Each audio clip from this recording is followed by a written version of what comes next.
Nicaragua enters the last phase ahead Sunday's elections as the electoral silence period started and public forces are already deployed.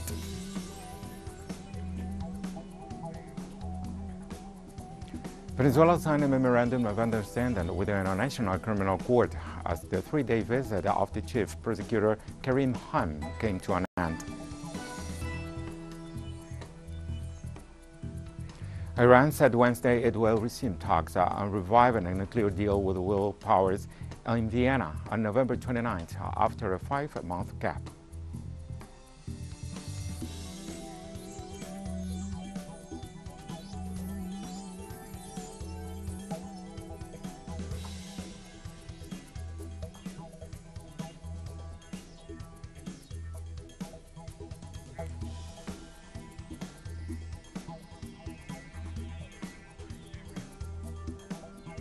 Hello, welcome to From the South from the Telesur studios in Havana, Cuba. We begin with the news.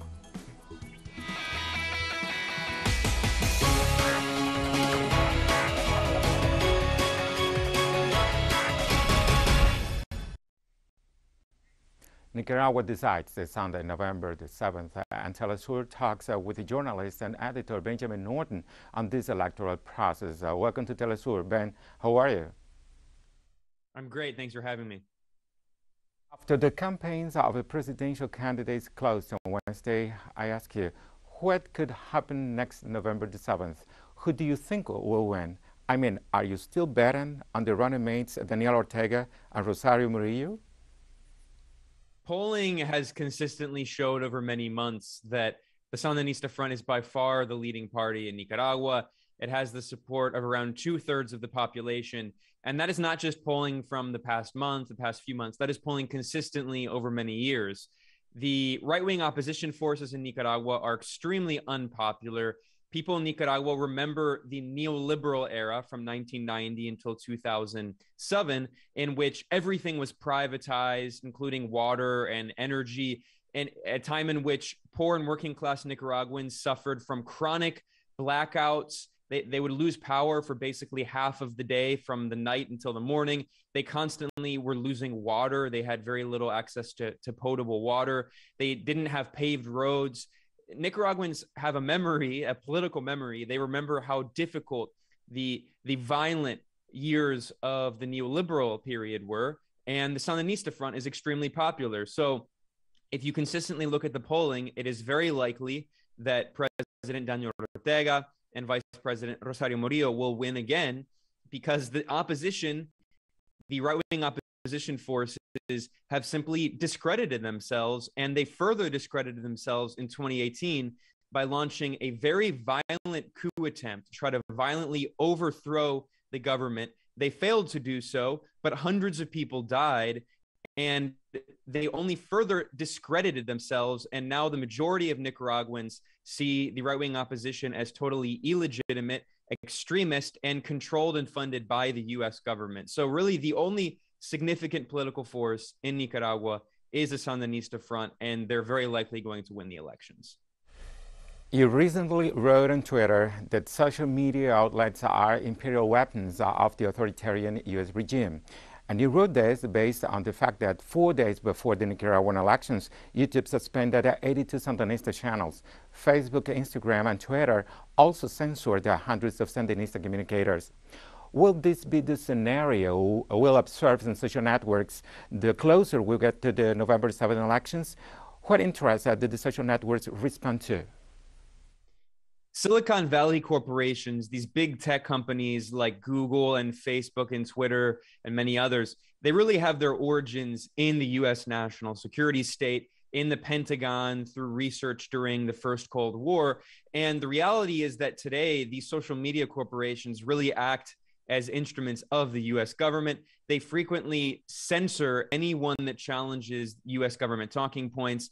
And we saw this so clearly in the past week, just a few days before the elections in Nicaragua on November 7th. We saw, for instance, that Twitter suspended many prominent pro-Sandinista journalists and activists, and then Facebook deleted over 1,000 accounts and pages that support the Sandinista Front, including, I personally know multiple journalists, friends, colleagues, activists. I know people in flesh and blood who were suspended by Twitter and by Facebook, and Facebook and the parent company Meta claimed that these people are supposedly government-run trolls or bots. That is a complete lie. It is a blatant form of election meddling. And it's incredible because the US government claims supposedly that Russia meddled in the 2016 presidential election in the United States. The US couldn't find any evidence of this after years of investigations, billions of dollars spent.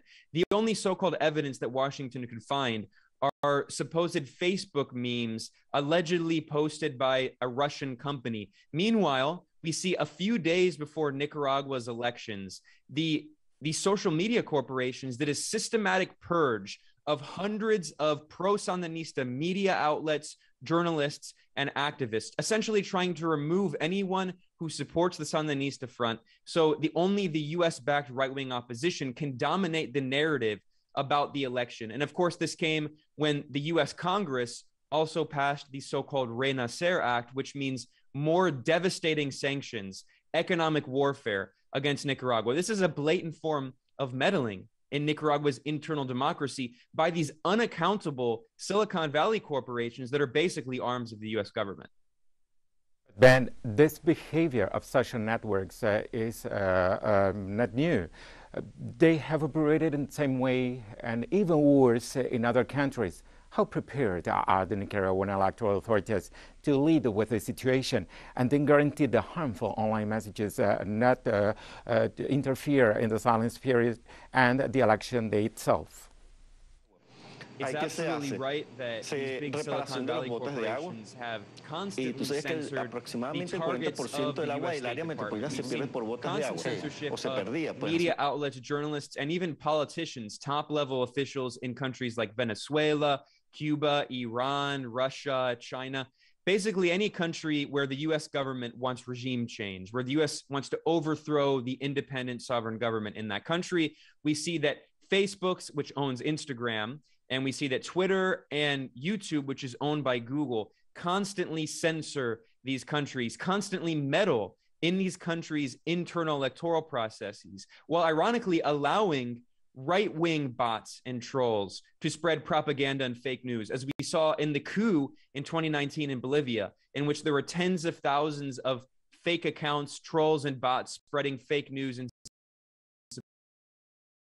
support of the coup, constantly spreading fake news, constantly demonizing Cuba and Venezuela and other countries. So, of course, this form of meddling is not new, but fortunately, the electoral authorities in Nicaragua are very professional. They are, unfortunately, they are very used to foreign meddling in their internal democracy.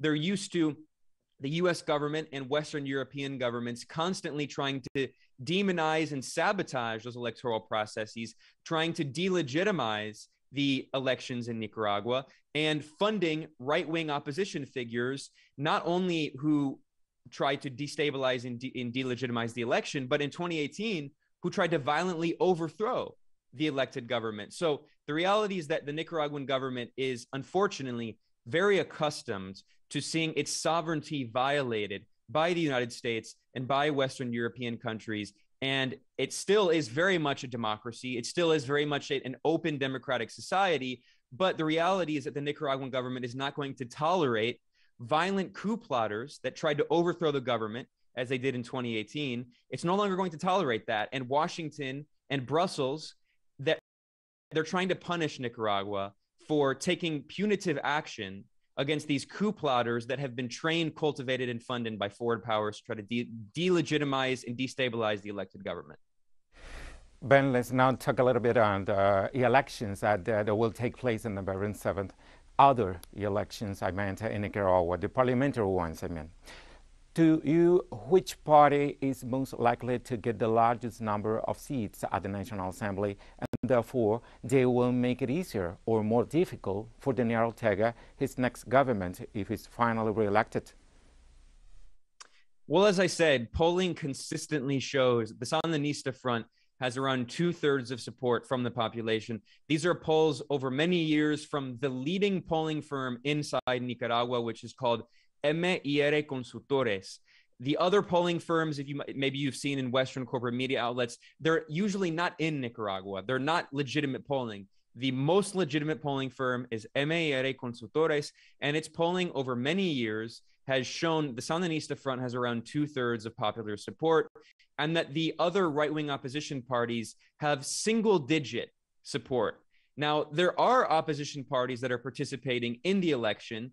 The U.S. government and Brussels falsely claim that Nicaragua only has the Sandinista Front. That is a lie. There are numerous parties participating. In fact, the majority of parties participating in the election are anti-Sandinista parties. Of course, you're not going to hear that in CNN or other corporate media outlets, the New York Times. But the reality is that they do participate. They simply don't have much popular support because the average working class Nicaraguans know that those neoliberal parties only support the interests of the oligarchs, of the capitalists, of the US government, and of other foreign capitals. So all the polling shows that the Sandinista Front is going to win a majority, and that is completely unsurprising because it's the only party that has actually provided social programs to Nicaraguans, including free healthcare, free education, other social programs to help poor and working people, including providing public housing, roofs over their heads. The neoliberal parties have never offered any of those social programs for poor and working Nicaraguans, and that's why they have little support. And last but not least, Ben, what's the geopolitical importance of these general elections for the region? Let's not forget that Nicaragua is an active member of the regional organizations such as ALBA and CELAC. Nicaragua's election is very important for the region because it's yet another example of a country that is trying to pursue an independent, sovereign path where the US government is trying to overthrow that independent, sovereign government, and where the people of Nicaragua are saying that they want to work together with other countries in Latin America to develop their region, to be free and independent after hundreds of years of foreign colonialism, first by the European colonialists and neocolonialism by the US government, the so-called Monroe Doctrine. The US in 2009 backed a far-right military coup in the neighbor of Nicaragua, that is Honduras, and Honduras has been suffering under a horrific narco regime, a dictatorship, since 2009 because of the US neocolonial policies targeting Central America. We saw, of course, in the 1980s that the CIA armed fascist death squads, the so-called Contras, that terrorized the Nicaraguan people. And the Nicaraguan people are tired of foreign meddling to try to destabilize and overthrow their independent sovereign government. In this election, they're very likely going to send a message to Washington and to Brussels that they value their free, sovereign, independent government, their left-wing government that provides free healthcare and education for them. They are going to refuse to be colonized, and they want to continue to work with other independent countries in the region, such as Venezuela, such as Cuba, such as Bolivia, these countries where the US government has constantly organized violent coup attempts. The Nicaraguan people are tired. I live in Nicaragua. I constantly talk to people in Nicaragua. I have gone to many working class barrios, and I've talked with campesinos working in cooperatives in rural areas. They all say very similar things. They might have criticisms of the government, but they all say very similar things. We support our government against foreign intervention and foreign meddling because the US government on repeated occasions has militarily occupied our country and brutalized our people. That is why Augusto Sandino in the 1920s and 30s created a guerrilla army, not just of Nicaraguans, but of revolutionaries from across Latin America to fight the illegal criminal US military occupation, to expel the US military occupiers out of Nicaragua. And at the ballot box, Nicaraguans are very likely going to send the same message in the 2021 election, telling the US hands off Nicaragua. Thank you very much, Ben, for this interview. And I invite you to join us on next Sunday, this Sunday, amen.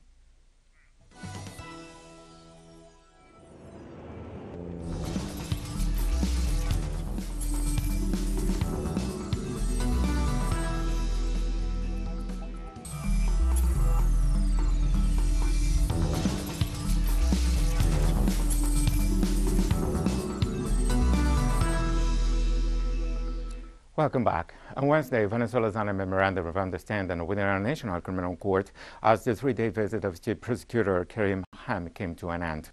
As part of the official's invitation to Venezuela, the court signed an agreement with the government of President Nicolas Maduro that seeks a positive cooperation and complementary between both parties. The prosecutor pointed out that the court is deeply committed to working collaboratively and independently in Venezuela and asked that its work not be politicized. The Venezuelan president also thanked the official for his visit. I'm fully aware of the fault lines that exist in Venezuela. Soy plenamente consciente de las fallas que atraviesan y existen en Venezuela. The geopolitical divisions that exist. Las divisiones geopolíticas, es decir. We are not political. Nosotros no somos políticos. We are guided by the principles of legality. Nos guían los principios de legalidad and the rule of law. Y el Estado de Derecho. And I ask everybody now, y les pediré a todos ahora, en este momento, as we move forward, a medida que avanzamos to this new stage, a esta nueva fase, to give my office que den a mi despacho, a mi oficina, the space to do its work. Venezuelan President Nicolas Maduro described the visit of the International Criminal Court's top prosecutor as historic and noted that it represents a new stage in relations. The invitation extended by the Bolivarian state for a working visit in order to initiate a new stage of talks, cooperation and positive complementarity. Prosecutor Karim Assad Khan, these have been 3 favorable and positive days of talks, frank and direct debate, where Venezuelan institutions have demonstrated their legal, doctrinal, and constitutional strength. In other news, Iran said Wednesday it will resume talks on reviving a nuclear deal with world powers in Vienna on November 29th after a 5-month gap. Iranian Deputy Foreign Minister Ali Bagheri, who serves as Tehran's chief negotiator in the talks, said the date was set in a phone call with European Union mediator Enrique Mora.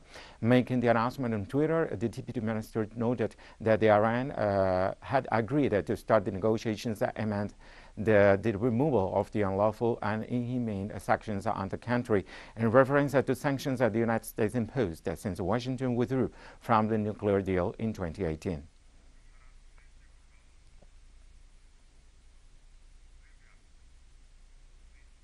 On Wednesday, the Pentagon said a drone attack that killed 10 civilians, including 7 children, in the Afghan capital Kabul in August was an honest mistake. U.S. Air Force Lieutenant General Sami said the United States did not violate the laws of war after an internal Pentagon review has concluded. Said told there was execution errors, including confirmation bias and communication breakdowns that contributed to the deadly attack. The drone strike on August 29 came amid the U.S.'s chaotic military withdrawal from Kabul and came just days after a suicide bombing near Hamid Karzai International Airport claimed by ISIS-K that killed more than 150 Afghans as well as 13 U.S. service members.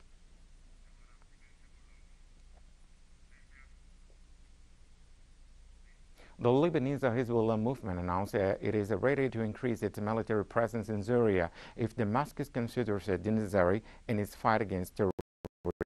The Deputy Secretary General of the organization, Al-Sheikh Naim Qasim, reaffirmed that all the efforts made by the United States to transform the region have been unsuccessful.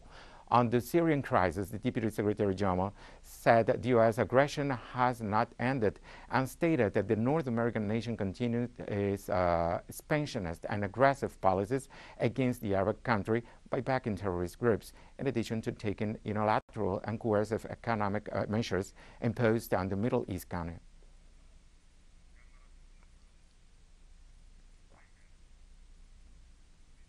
Lebanon's Prime Minister Najib Mikati called on the political leaders to end squabbling that has paralyzed his government and delayed solutions to the spiraling diplomatic fallout with Saudi Arabia and its Gulf allies. We are determined to address the issue of relations with Saudi Arabia and other brotherly Gulf countries according to the proper rules. We will never leave this file open to political disputes and squabbles. We will seek, in cooperation with all, to pull back from the decisions taken in a way that restores smooth Lebanese relations with its natural Arab links. I call on all parties to move quickly to take the necessary steps towards a solution, and I emphasize the need for the government to resume work to make up for wasted time lost to bickering. The Israeli parliament approved the 2021 state budget on Thursday after 3.5 years of a political crisis that prevented the approval of a new spending package. The 120-seat parliament, or Knesset, voted 61 to 59 in favor of the government.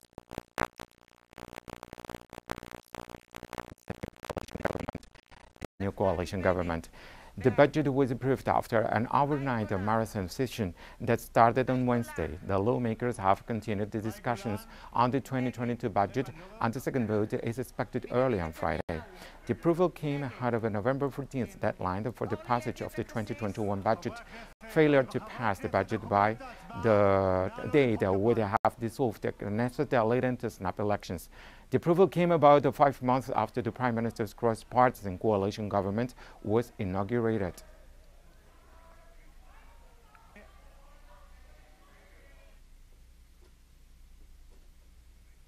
Palestinian President Mahmoud Abbas met Pope Francis at the end of a visit to Rome, during which he also met with Italian Prime Minister Mario Draghi. This is the Palestinian head of state's fifth visit to the Vatican since the Argentine Pope was elected in 2013. His last visit was in December 2018. During his official visit to the Vatican, Mahmoud Abbas briefed government officials like his counterpart Sergio Mattarella on the latest developments related to the Palestinian issue and will discuss bilateral relations and ways to promote them. The visit came as part of efforts and coordination made by President Abbas to explain what the Palestinian cause is facing and its position.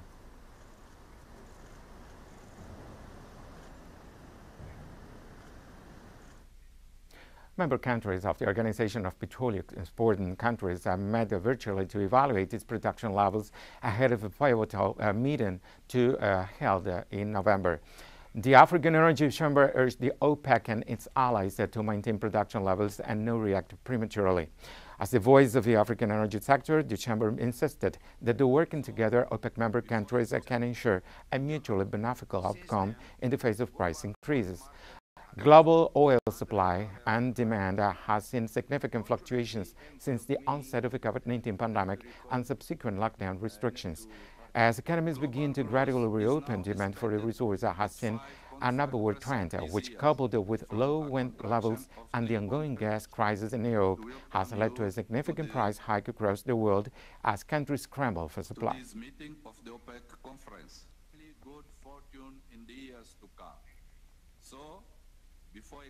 The fourth China International Import Expo is scheduled to be held in Shanghai from November 5 to 10. This year's expo draws nearly 3,000 businesses from more than 900 countries and regions, both higher than its last edition. The majority of exhibitions are from the food industry, but also with newcomers from the art and cultural world.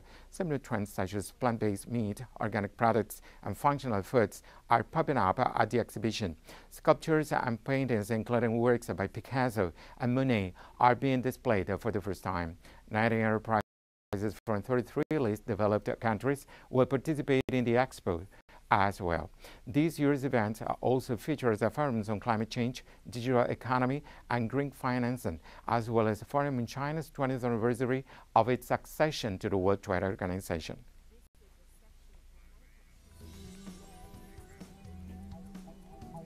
We've come to the end of this news brief. Goodbye.